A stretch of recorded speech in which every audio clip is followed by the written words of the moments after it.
The moment I caught my nearly 40-year-old husband having an affair with his French tutor, I didn't hesitate to file for divorce. My whole family supported my decision. They even came along the day I was going to sign the papers. But just as I picked up the pen, my husband leaned over and whispered something into my dad's ear. In the next second, Dad ripped the papers in half and glared at me like I was the one who had done something wrong. You're not divorcing him. You're giving that French tutor access to your TrustPay account. You're going to support her. That's what you owe her, he demanded. My mom, my brother, and even my grandparents lost it when they heard that. They cursed Dad out and pulled me behind them protectively. But after hearing whatever it was my husband whispered to them, the same family who loved and protected me snatched my phone. They gave access to my TrustPay account with a $50 million limit for his mistress. They didn't just force me to do it. Afraid I'd run, they severed the tendons in my hands and feet. They turned me into a cripple and locked me up at home. Even after my death, they used my earnings to throw a grand wedding for my husband and his French tutor mistress. I took my last breath, never figuring out what exactly my husband said that made them all turn on me completely. What could possibly make the family who'd loved and cared for me all my life suddenly become so cruel to me, yet treat the other woman like family? The next time I opened my eyes, I was back. On the very day my entire family accompanied me to sign the divorce papers.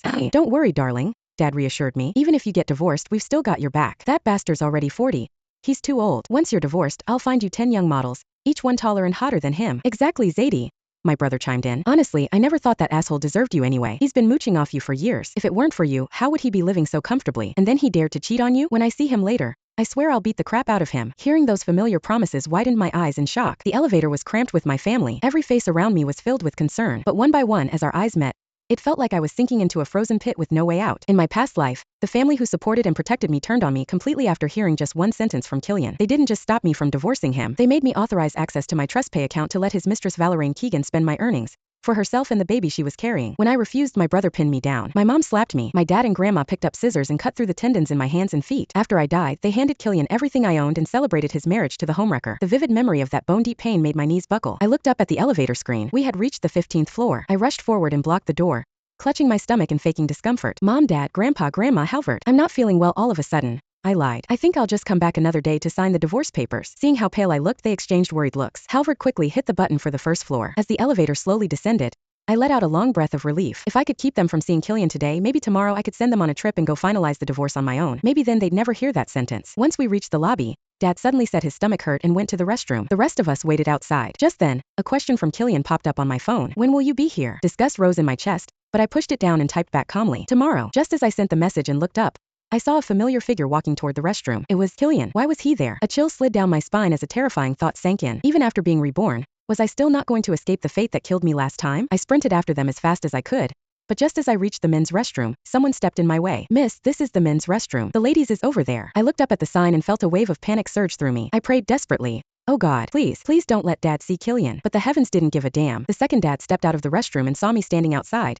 Everything unraveled exactly like it had in my past life. He stormed straight toward me and slammed his hand around my throat, nearly lifting me off the ground. He cursed. You ungrateful little brat. Who the hell gave you permission to divorce Killian? I gasped, clawing at his arm, kicking and struggling to break free. But the harder I fought, the deeper his fingers dug into my skin like he wanted to snap my neck. Just as I was about to lose consciousness, Mom rushed over. She kicked him off me and yanked me into her arms like a human shield. She was so furious her voice echoed off the walls. Brody, are you fucking insane? Zadie is your own daughter. How can you treat her like this? You're worse than a beast. If you ever lay a hand on her again, I swear to God, I'll divorce you right here, right now. Grandpa and Grandma rushed over next, standing in front of me like guard dogs. Grandpa lifted his cane and whacked Dad right in the knee with a loud crack, scolding him furiously. That's right. You lay another finger on my granddaughter and I'll break your goddamn legs. I don't care if you're my son or not. But instead of showing remorse, Dad glared at me like I was some filth. That little slut deserves it. A woman like her deserves no sympathy. Then he barked at me, ordering, you'd better go link that TrustPay account to Killian's new partner now. If you don't, I'll forget you're my daughter. From this moment on, you'll be dead to me. Halvard's eyes got agitated when he heard that. Dad, are you insane? Killian cheated on her. He's a piece of shit and you're siding with him? Have you been fooled by his lies? I just don't get why you're treating my sister this way. Why the hell should she hand over her hard-earned money to that homewrecker? Hearing that, Killian gave a devilish grin. You think I'm lying? Then why not hear the truth for yourself? If I'm lying, I'll sign the divorce papers right now and leave without a penny,